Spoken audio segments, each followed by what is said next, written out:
Welcome to the Stetzer Church Leaders Podcast. Conversations with today's top ministry leaders to help you lead better every day. And now, podcasting from the Wheaton College Billy Graham Center in Chicagoland, here are your hosts, Ed Stetzer and Daniel Yang. Hey, welcome to the Stetzer Church Leaders Podcast. We're helping Christian leaders navigate through some of the challenges and cultural issues of our day. I'm Ed Stetzer. I'm the editor-in-chief of Outreach Magazine, executive director for the Wheaton College Billy Graham Center. Today, we have as our guest Dr. Ted Esler. Now, I want you to meet Ted because Ted and I have been friends for a while. Really thankful for his partnership in the ministry. He's the president of Missio Nexus, which is an association of agencies and churches representing 30,000 Great Commission workers worldwide. So think of it in terms of missionary partnerships worldwide. Great Commission workers is the language we're using now. He's been a church planter in Sarajevo in Bosnia during the 1990s. He's the author of Overwhelming Minority, the story of his family's ministry there. His new book, we're going to talk about today, is called The Innovation Crisis, Creating Disruptive Influence in the Ministry You Lead. Let me remind you first, if you're enjoying the interviews, take a moment and leave a review wherever you download. Maybe it's Apple Podcasts, somewhere else.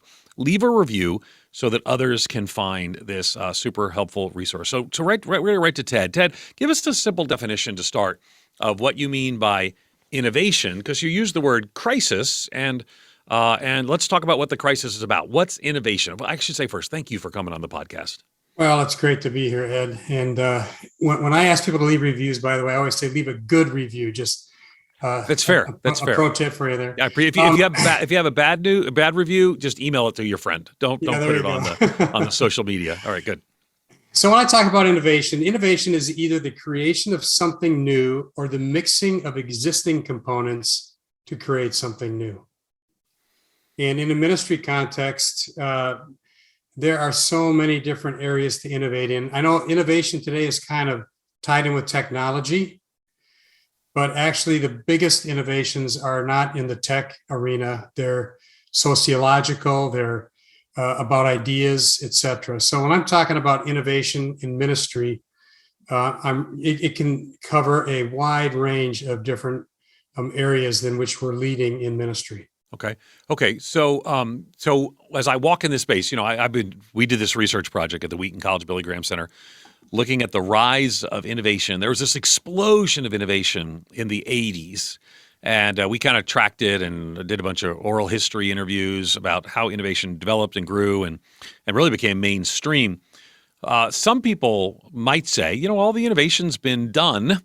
Churches have made changes in the way they do church. Other people are like, well, we don't want to make any more changes, or we made too many. So I guess the question is what should we be looking at to innovate if there are eternal truths and messages and practices of a church? And again, not all of our listeners are pastor local church leaders, but it is the Stetzer Church Leaders podcast. So what is there still to innovate? Well, I would just say, Jesus, the founder of our faith, our Lord, he was incredibly innovative, not just in the message, but also how he delivered that message and how he related it to other people. That continues to be the challenge of our day in ministry when it comes to innovation. I think that, the thing that drives innovation in business tends to be competition. And in ministry, it's also competition. The difference is we're not competing with other ministries. We shouldn't be anyway. Our competition is with culture. And, just as different corporations, when they compete, they change and morph. Wow, culture. Think about the changes in our culture that bring about the need for us to innovate. And if we can learn to change how we communicate, like Jesus did, how we present that message, how we relate to people, all those areas that have to do with how we touch the lives of other people, they're all ripe for innovation. And, I'd say if we think all the innovation's been done, strap on your seatbelt, because I think with the radical changes we're seeing in culture, we're going to see a lot more innovation in ministry. Yeah, so let's look at some of those things. So pews are an innovation, believe it or not. So pews are innovation. Music, congregational singing had to be innovated back after it moved away from the practice of the local churches. The type of music we leave. An organ was an innovation, actually a controversial one because it was more used in the world and then it got brought into the church. So all these things are changes and innovations. But today, I'm thinking of the church I preached that Sunday. I mean, it felt like the church I preached at the week before. And the week before, they all had a big screen. They all had a smoke machine. They all had a keyboard and a drums. And so what should we be asking? Because again, if you haven't read the book, I do want to encourage people to get the book because this is a big part of the discussion. And the book is The Innovation Crisis: Creating Disruptive Influence in the Ministry You Lead. So I would think that almost every church thinks of itself as innovative today or having innovated today. So why do we need to keep thinking about innovation? Well, again, it's because that culture that we're living in is shifting and moving so fast. Okay. Let me just say the title of the book is The Innovation Crisis. And I call it that because my view is there is not enough innovation happening in the church right now. And, I would say the best exhibit of that, and this is probably going to frustrate some people that are listening to this call, when COVID hit, and all of a sudden we can no longer meet the way we've been meeting for centuries, I was expecting that we were going to see new forms of connecting, new forms of communicating. Instead, what happened at most churches is the same thing that was happening on Sunday morning continued to happen in an empty building with a video camera. Now that's great and that's a change. But listen, in 1996, I was living in war-torn Bosnia, and I was the plenary speaker for a missions conference that was being held in Sydney, Australia. Now that's 1996. 96, wow. Yeah. That's a long time ago. You had some pretty good internet to pull that off. Well, we had to make some special arrangements with NATO, if you can believe that. Wow. But the point just being that, these are changes in forms. And I was really kind of shocked that we didn't see, for example, if you don't have to preach to a large audience, but instead can use all the resources available on the internet because people are going to be watching essentially through a YouTube window, why not take people on a virtual walk through the streets of Jerusalem as you're talking about the context of the city that you're working or living in? Now, I know a few churches did that kind of a thing, but for the most part, we as people do what we know how to do. Yeah. And particularly success here is our Achilles heel, because if we have grown a ministry using a particular model, when we're up against new challenges, instead of thinking about new ways to conquer those challenges, our default switch is to use the old model and maybe just ride the bicycle faster and harder, but we return to what we know. Yeah. That concept, that's obviously the innovator's dilemma, a well-known business concept. Right.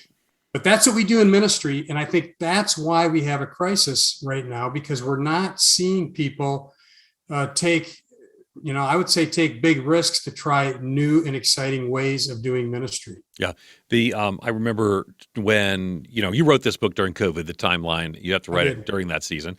So I remember I was at Moody Church. I was the interim teaching pastor there at Moody Church when shutdown came. And, Moody is, you think of Moody Church, you don't think of television, you think, or broadcast or video, you think of radio. And because it's kind of, so before COVID, our camera, if you've ever been to that building, you have been to the building, it's 3,750 seats. And the camera was on the top level in the back. So it's basically like a football field away. Right. And I don't think it was high def either.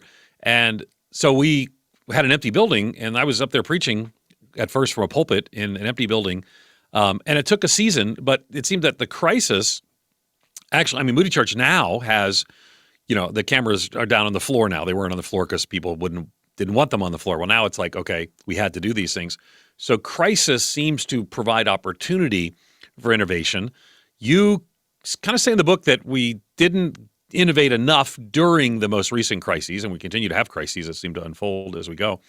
So what would your hope be? What would it look like if, the listeners here at the Church Leaders Podcast are saying, I want to innovate like Ted thinks I should innovate? What will we be thinking? How would we be innovating? Well, I would say that we would be systematically looking at different areas of our ministry and asking ourselves the question, if I had to design this from scratch in this cultural moment, what would this thing look like? And then try to drive our people toward that approach. For example, our culture right now is in massive upheaval regarding centuries of Christian tradition regarding gender roles and human sexuality. What kind of responses could that drive in us as church leaders that would revolutionize the conversation in this area? Our default switch is to turn to, it's wrong, it's bad, it shouldn't happen, that there's all these new sexual identities out there. That's a switch. Those are statements I would agree with. I think the scripture is clear on this, but communicating with that style, that form, that message in 2022 is going to get a very different response than it did in 1985, 1990, even 2015 or 2016. And so we need to be thinking about all the various segments in our culture that are crying out for gospel witness, that are crying out for relevant messaging about the person and the love of Christ. And we need to be thinking about how could we be doing this better. In the church, there's been, as you mentioned, there's been some eras of kind of extreme innovation, and then things kind of go flat for a while. Then there's extreme innovation again, and they go flat. I've noticed that, of all people, missionaries tend to be behind many of the innovative spurts that we experience. Leslie Newbigin. Now, you may not like some of the things that Leslie Newbigin introduced to the church in the West, but he was a missionary in India, came back to his UK culture, and wow, this is different. I need to apply missionary principles here. Right. New set that of was eyes. Revolutionary in its time. Yeah. Church growth. Donald McGavran, where'd he come from? The mission field. I work in the area of global missions. A guy named Ralph Winter talked about unreached people groups in 1974 at Lausanne. It was revolutionary.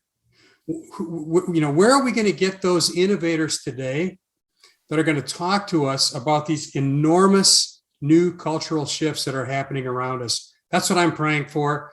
And if some of those innovators could step to the fore, that to me would be a huge positive for the church. Just so to be clear, you never have to defend Leslie Newbigin on this podcast. So, because I'm a big Leslie Newbigin fan. So, but I get it. And because you're in the missions world where some of his things were controversial, and I get that. But some of the examples you gave are really helpful. So, you mentioned Ralph Winter and unreached people group. So that was at Lausanne. Introduced this idea, and one of the Lausanne meetings, and it was transformative to the way we think about missions and missionaries. And now what's interesting is I think I participated a little bit in this kind of ongoing dialogue about whether that idea needs to be reconsidered, because what do we get to the last people group? What does that mean for the mission and more?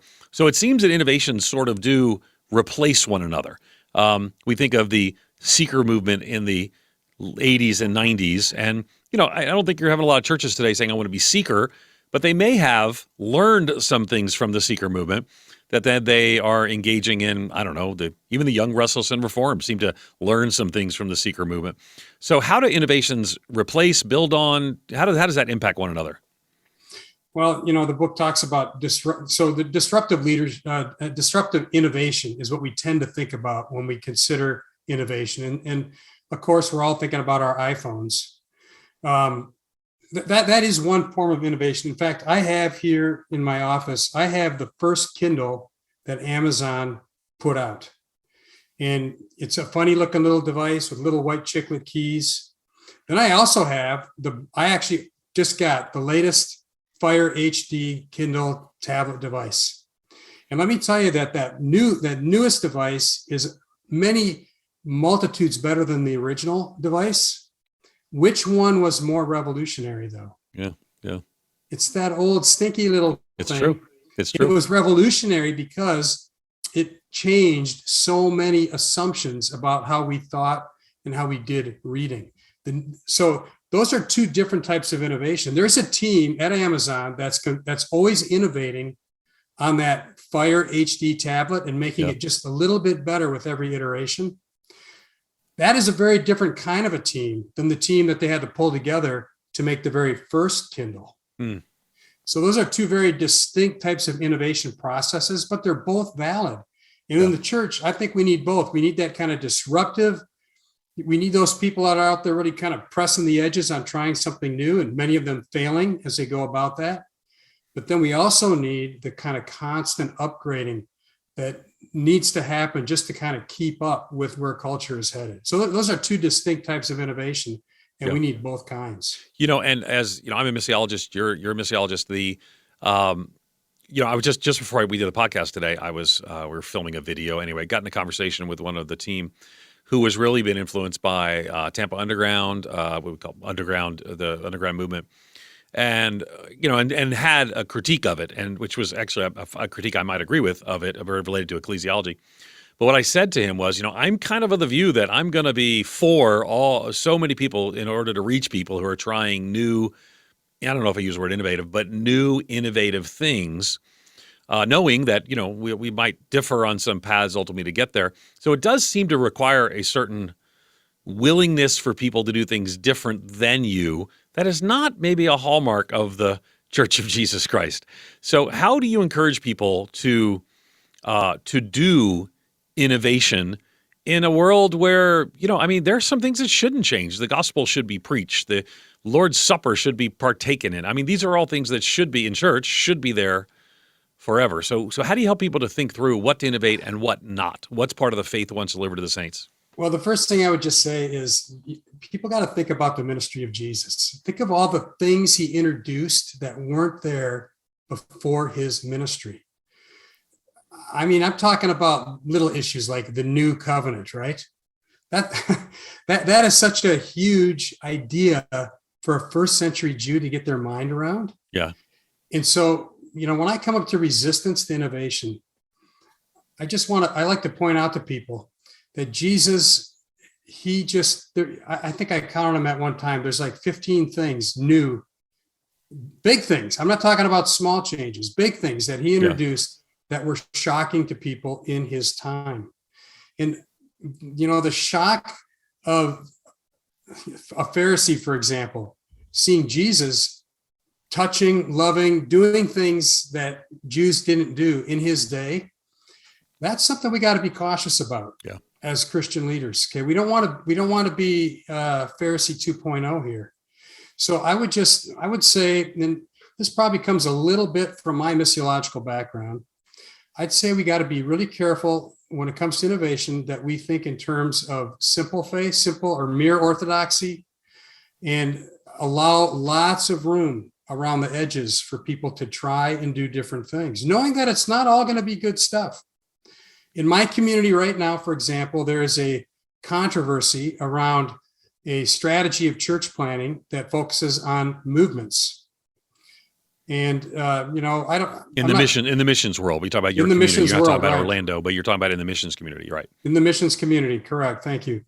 That strategy or that approach is it's not like the kind of church planning that I did when I went out to Bosnia in the 1990s. And the first time I heard about it, I remember having a personal kind of a automatic, I wouldn't say visceral, but strong reaction. Oh, wait a second.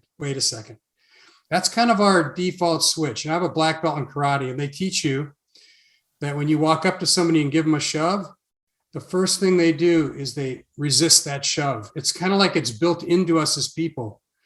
And we'd be better off letting ourselves be shoved a little bit sometimes and not always have the default switch of pushback and say, this is bad, this is wrong. Now, that said, obviously there's truths. Those truths don't change.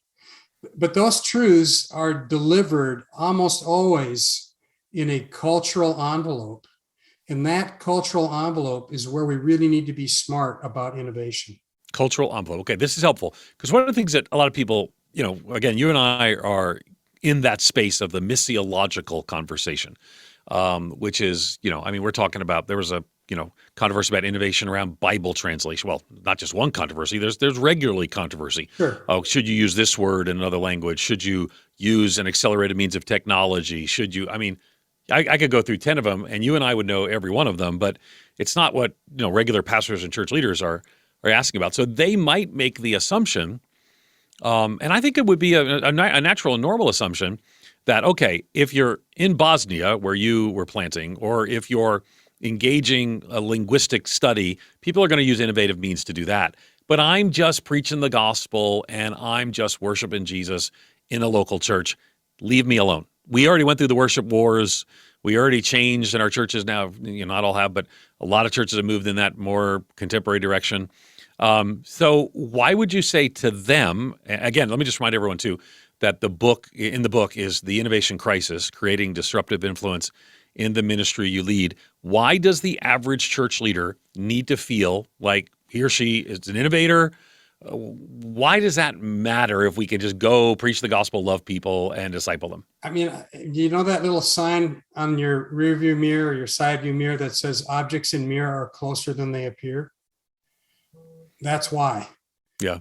Because the changes that we are going to be living through in the next 15 to 20 years are going to be just as accelerated as the ones we've been through in the last 15 to 20 years.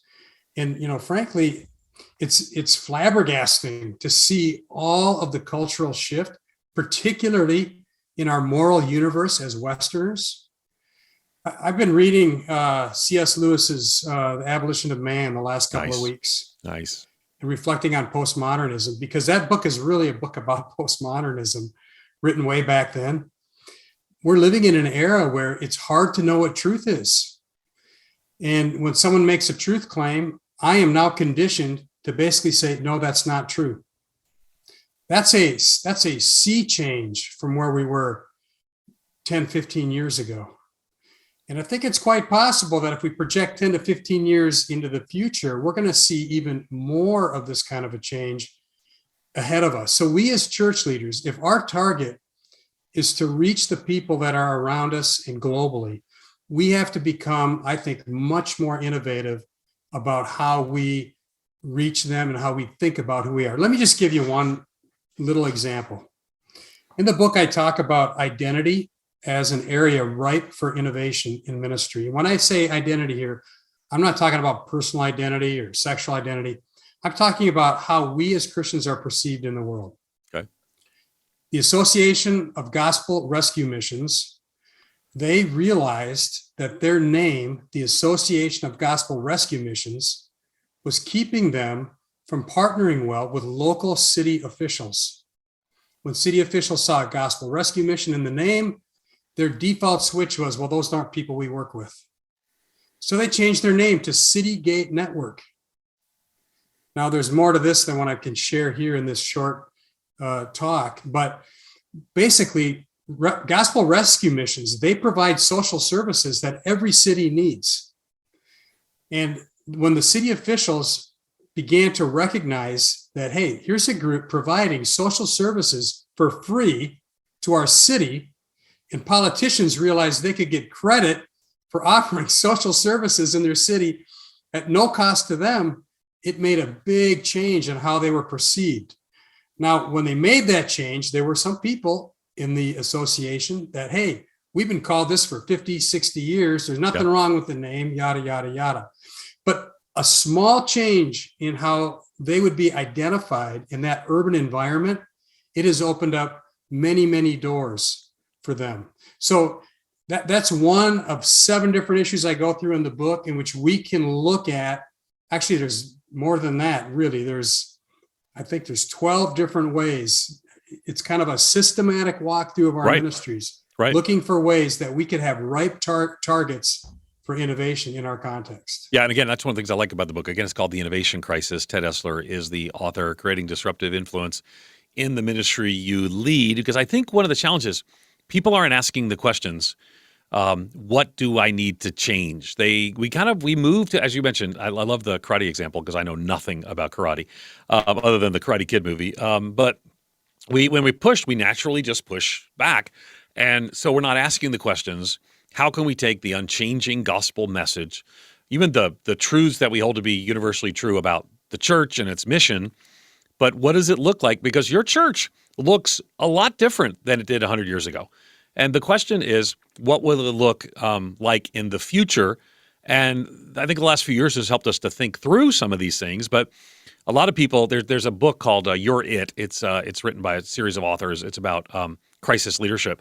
And in the book, they talk about how in a crisis, you go down to the basement using your brain, like your basement or your brain, and then you get to the workroom. So we all, spring 2020, we're all in the basement trying to figure out what are we going to do. And then you got to summer 2020 and we're in the workroom, we get patterns. But some got up into the laboratory. That's the third room that they talk about. Some got up into the laboratory. And I actually challenged my team. I have about 200 full or part-time people who report up to me. And I got them all on Zoom when we were all locked down. And I said, I want you to be asking the question now. What are we going to do now that's going to be a huge impact for who we are and what we're going to be doing 2 years from now? I don't know if I said 2 years because we didn't know it lasts this long. So I like you pretty close. I like people getting into that laboratory place, but that's not where we normally live. But help us a little bit historically, right? You deal with some of this in the book. How has the church been innovative? You mentioned some about Jesus. I mean, ultimately the fulfillment of the law, what this all meant, some shifts in the way the people of God related and gathered. But what give us some more historical examples for people maybe unpersuaded. And what are some consequences of the church if we continue to neglect, we don't address the innovation crisis? Well, first of all, I would just say, if you look at the Reformation through the lens or through the angle of innovation, what you realize is the Reformation was an era of unprecedented rediscovery.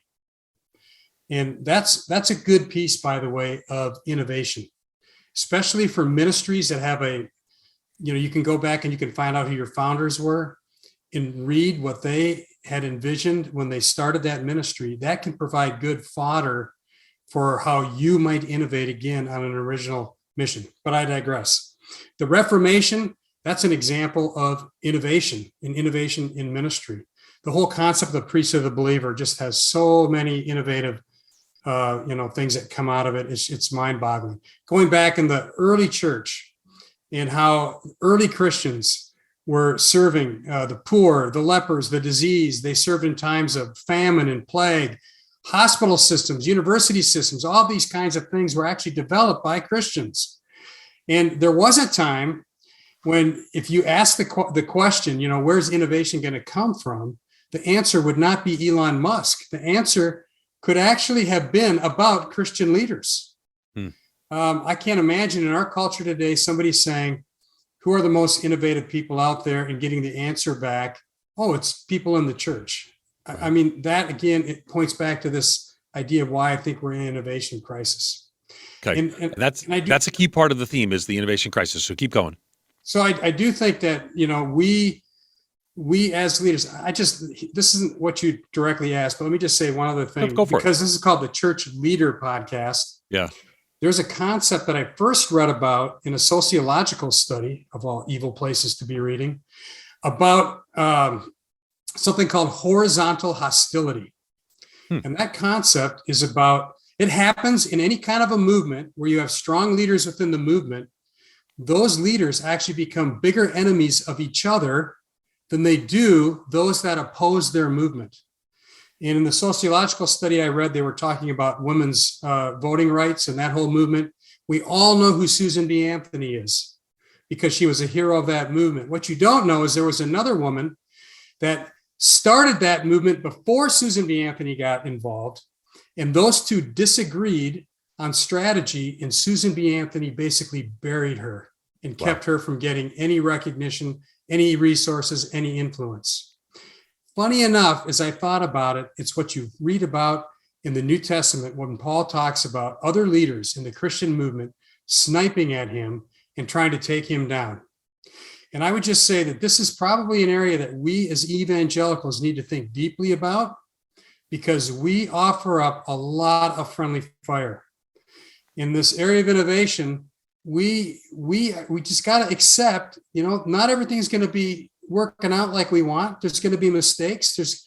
I have personally led ministry mistakes. I led a very public one in the last year or two as we worked on developing a health program for missionary agencies that failed. That kind of failure is what we want to have. Now, we don't really want it, but it's going to come with innovation. So we as leaders need to have a very high tolerance for other leaders and give them enough rope for them to try some new things. Maybe some of them are going to hang themselves, maybe not. But let's be careful not to simply go after one another in this kind of and use this horizontal hostility concept and fall into that pattern. Instead, let's really encourage innovation when we see it. It's kind of like you were just talking about your friend that said, you're talking about the movement in Tampa, and immediately get into a conversation on what they don't like about it. Yeah, totally. That's us as evangelicals. It is. It's as humans, but I would say as evangelicals, we tend to be, or I don't know, maybe the wrong term is even evangelicals, because as kind of Christians are more rooted in theology and Bible. I mean, there's an old expression, if it's new, it's probably not true. I don't want someone come up with entire new theological, pathways that, but at the same time, we have to separate what is once the faith once delivered to the saints, Jude 3 and 1 Corinthians 9, 22 and 23, I become all things to all men, that by all means possible, I might save some. All right, so in regards to innovation, I was watching a reel. We're kind of into the reels lately, Donna and I, and so I was watching a reel, and there was this woman, I don't know who it was, but she said that my dad at the dinner table would ask us once a week, what have we failed at this week? And she got my attention. And she said, because my dad wanted to say, and I'm like, I needed to ask my daughters this, because my dad wanted us to try some things, and we're going to fail if we try some things. So that's part of the challenge that we have in innovation is that, you mentioned your healthcare thing, and I watched that. I was cheering for you, and that didn't go so well. So how do you tried something, you failed something. If it had worked, it would have been a big deal. I'm so for you doing it. So how do we encourage people to try knowing that they will fail and some of the innovations are not going to be what we hope they'd be? Well, one thing that I experienced personally through that failure is I have a group of leaders around me. So I have a board. Missio Nexus has a board. And, right from the beginning, as we talked about this new idea, we put it out there that this thing might not work. And, there was a risk involved with it, and they went along with that risk. So, without giving the long story, in a sense, COVID and a couple other factors created a very large claim run on our program, and it financially became unfeasible. And we had to innovate ourselves out of that problem. Yeah. And the thing that was encouraging for me was to see that board, instead of blame, instead of question my leadership, there was some of that. And there was some blame to go around. There was also a warm embrace that, hey, we made this decision together to go on this route. And we knew there was risk involved. And, despite the failure, we don't want you to stop innovating. They said to me, if this keeps you from innovating, that diminishes you're useful to us as a leader. And they're right about that. Yep. And they did not punish me. We did have, very good after action review. It was not an easy thing to talk through. It was, it was hard. It was a failure. It really was. And so, I would just say is when we think about failure in the Christian world, it's often moral failure. And we apply the same types of thinking to other types of failure that we apply to moral failure. And we have got to get out of that game. And we've got to encourage leaders to try things, and they should know that even if things don't go the way they want them to, they're not going to lose their position. They're not going to be, inordinately punished if they're innovating. So, I would say just really embracing that failure is a great idea. Yeah, I thought that reel was really helpful. And as a dad, I thought I should have thought of that. There's a lot of things that I look back and say I should have thought of. When I was at Lifeway, Tom Rayner put me in charge of what he called entrepreneurial innovation. And the first thing we did went okay. The second thing we did, we lost six figures, $150,000 loss on what we planned to do. And I remember walking into his office, and I kind of said, listen, I said, we got to pull the plug on this. It's not working. We're going to lose $150,000 this year on this. And it was really one of the moments that was very clarifying for me, because he said, well, I understand. We asked some questions. I said, yep. We kind of we overestimated what we could do. We underestimated our expenses. And he said, okay, well, let's shut it down and let's move on. What's the next innovation that you're going to do?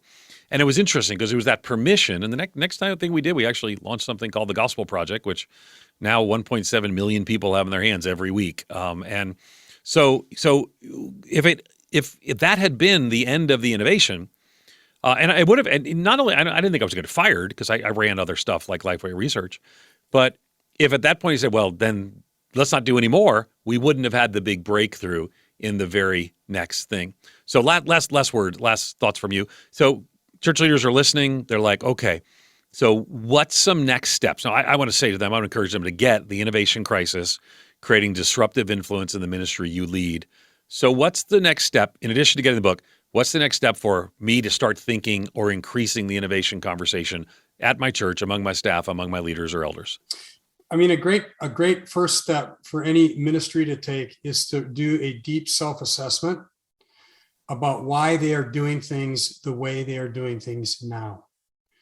And I think what you'd find for most organizations, and this is true for my own organization that I lead, many of the projects, many of the processes, many of the things that we're doing, it's almost like in a production mode. It's things we've done in the past, we know how to do it, and we continue to do those very things, especially things that caused success in the past. Those become the enemies of future innovation. So I would say do a deep dive with your team about the why question. Why are we doing what we're doing the way we're doing it? And if I was to design something from scratch for today's environment to meet whatever challenge that thing is trying to solve, how would I design it? That's a really good way to start with your team in terms of thinking about innovating.